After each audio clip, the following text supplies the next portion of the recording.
Saviez-vous que le harcèlement criminel est le fait de se comporter envers une personne de manière à lui faire craindre pour sa sécurité?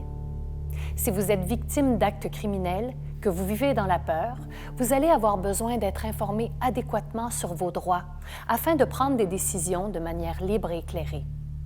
Il en va de même si vous êtes témoin d'un acte criminel ou encore si vous êtes le proche d'une victime. Il faut savoir qu'il existe au Québec un centre spécialisé, le CJVAC, dont le rôle est justement de vous offrir des services gratuits d'information juridique et de référencement vers des ressources d'aide psychosociale dans le but de renforcer votre pouvoir d'agir. Aussi, la particularité de ce centre, c'est sa connaissance de toutes les mesures de protection qui existent au Québec. Sa capacité de vous soutenir, mais surtout de bien vous orienter. Prenons un exemple concret. Votre voisin n'arrête pas de vous harceler. Il vous intimide et vous suit parfois jusqu'à votre voiture. Vous craignez de sortir de chez vous et vous voulez connaître vos droits par rapport à cette situation. Évidemment, si vous craignez pour votre vie au moment d'écouter cette vidéo, je vous invite à appeler la police. Autrement, vous pouvez contacter le CJVAC par téléphone ou par courriel. Leurs professionnels auront alors besoin de 24 à 48 heures pour analyser votre demande et vous contacter afin de fixer une première consultation permettant de mieux cerner vos besoins.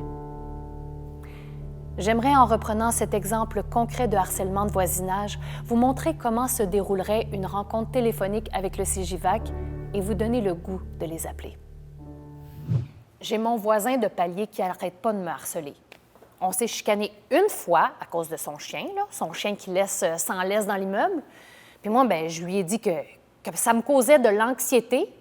Puis depuis ce temps-là, il me harcèle constamment. Je lui ai dit d'arrêter, mais il n'y a rien à faire. Puis arrête pas de me menacer, là. Il me fait peur. Je comprends. Ça dure depuis combien de temps? Oh, ça fait des semaines de ça, là. Puis moi, je sais plus quoi faire, là. Je veux que ça s'arrête. Oui, je comprends bien que vous aimeriez que les menaces arrêtent, mais en ce moment, est-ce que vous vous sentez en sécurité? Vous dites que vous avez peur. Pourriez-vous nous en dire un peu plus? Bon, quand je sors de mon appartement, là, il arrive que mon voisin, il me suive jusqu'à mon auto. Puis il me suit en me menaçant. Fait qu'à cause de lui, là, j'ose plus sortir de mon appartement. Ah non, c'est sérieux, là, je commence même à faire des plaques d'eczéma sur ma peau. J'entends que c'est une situation qui vous cause beaucoup de stress et si vous voulez, on pourra regarder ensemble des ressources qui pourraient vous aider pour briser l'isolement. Mais pour le moment, je pense que c'est le besoin de sécurité qui est surtout important. Est-ce que vous avez déjà contacté la police pour leur faire part de la situation? Non. Je n'ai pas appelé la police. Puis est-ce que vous pensez que ce serait quelque chose qui pourrait vous rassurer de parler à la police? Oui, peut-être, là, mais en même temps, porter plainte, qu'est-ce que ça implique? Parce que moi, j'en ai pas beaucoup de temps. Hein. Je veux pas m'engager dans quelque chose de long, d'exigeant, là. Non, j'ai pas la force pour ça en ce moment. Je comprends totalement. On va regarder ça ensemble, tout ce que ça implique par rapport aux procédures, au fait d'aller parler aux policiers, de porter plainte pour harcèlement ou menaces. On pourra en rediscuter ensemble plus amplement. Mais je comprends bien, porter plainte, aller devant les tribunaux en ce moment, c'est pas une solution qui vous convient, c'est bien ça? Non, ça me convient pas du tout. Mais juste avant d'aller plus loin, je tiens quand même à vous rassurer, là, si vous avez peur, n'hésitez pas à appeler la police. Ils sont là pour ça, pour votre sécurité. Donc, n'hésitez pas à les appeler. OK. Mais vous savez, dans l'immédiat, sans nécessairement porter plainte et passer à travers tout le processus comme un procès qui pourrait être plus lourd et exigeant, il y a ce qu'on appelle le 810. Est-ce que vous connaissez ça? Non. Est-ce que c'est comme le 911? Non, le 810, c'est un numéro d'article du Code criminel. C'est une procédure qui vous permettrait d'aller chercher des conditions à imposer à votre voisin pour vous protéger, notamment pour l'empêcher de communiquer ou de s'approcher de vous.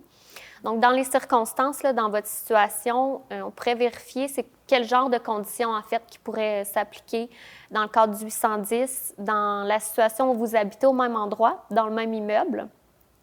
Mais comme je disais, cette démarche-là n'entraîne pas de procès ni de casier judiciaire pour le voisin qui signerait un engagement de 810. Cependant, il y aurait quand même une audition qui est normalement faite avec vous devant un juge, notamment quand l'agresseur ne reconnaît pas vos craintes. Donc, cette petite enquête-là qui est menée par le juge lors de l'audience, là, c'est seulement pour s'assurer que les motifs que vous invoquez sont raisonnables puis que vous avez des bonnes raisons de croire que vous êtes en danger là, par rapport aux voisins. Parfait. Qu'est-ce que je dois faire? En fait, le plus simple serait d'appeler le poste de police qui est le plus près de chez vous. Normalement, là, pour discuter en fait de la procédure 810 avec eux, puis normalement, votre dossier va être transféré aux enquêteurs pour qu'ils puissent valider vos craintes. Et ultimement, ça se rendrait devant un juge qui validerait finalement vos craintes et qui pourrait imposer des conditions à votre voisin. Puis si cette personne-là ne respecte pas ces conditions, c'est plus facile par la suite pour les policiers d'intervenir. Puis à ce moment-là, il pourra avoir infraction criminelle et donc possibilité d'un casier judiciaire pour lui. Vous voyez dans cet extrait, le Centre propose 2 processus qui peuvent s'offrir à vous. Vous pouvez porter plainte ou bien effectuer un 810 auprès de la police. Le CJVAC vous offre donc la possibilité de discuter, d'échanger et de mieux comprendre votre situation afin de trouver les solutions qui seront les mieux adaptées à ce que vous souhaitez. N'oubliez pas, ils sont là pour renforcer votre pouvoir d'agir. Appelez-les.